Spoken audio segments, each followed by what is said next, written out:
மாற்றுத்திறனாளி வாக்காளர்களுக்கான சிறப்பு வசதிகளை பார்க்கலாம். வாக்குப்பதிவுக்கு முதல் நாளே வாக்குச்சாவடி முழுவதும் கொரோனா தொற்று கிருமி நாசினி தெளிக்கப்பட்டு சுத்தம் செய்யப்பட்டு பாதுகாப்பான தேர்தலுக்காக தயாராக இருக்கும். மாற்றுத்திறனாளிகளுக்காக சர்க்கர நாற்காலிகள் வந்திறங்கப்பட்டு வாக்குச்சாவடியில் தயார் நிலையில் நிறுத்தப்பட்டிருக்கும். ஒவ்வொரு வாக்காளரும் வாக்குச்சாவடிக்குள் நுழையும் போது உடல் வெப்ப பரிசோதனை செய்யப்படும். அடுத்து கைகளுக்கு கிருமி நாசினி தெளிக்கப்பட்டு இடது கை மை வைப்பதற்கு விடப்பட்டு வலது கைக்கு உரை வழங்கப்படும்.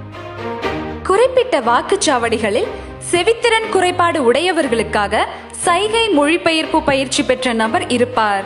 செவித்திறன் குறைபாடு உள்ள அனைவருக்கும் அவர்களுக்கு உரிய சைகை மொழியில் விளக்கம் அளிப்பார்.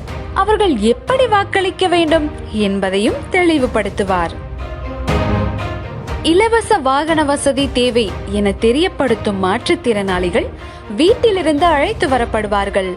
உதவியாளர் தேவைப்பட்டால் தகுந்த பாதுகாப்போடு சக்கர நாற்காலியில் சாய்தளத்தில் அழைத்து சென்று வாக்களித்த பின் மீண்டும் வாகனத்தில் வீட்டிற்கு அனுப்பி வைக்கப்படும் வசதியும் செய்யப்பட்டிருக்கிறது.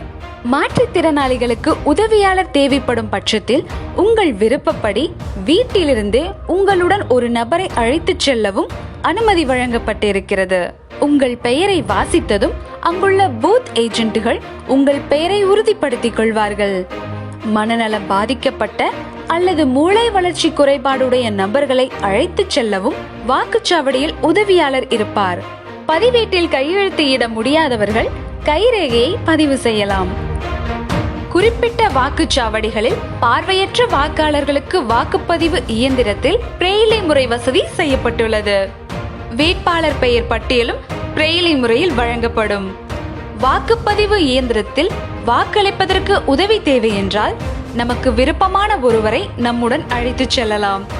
அனைவரும் வாக்களிப்போம். ஏப்ரல் 6.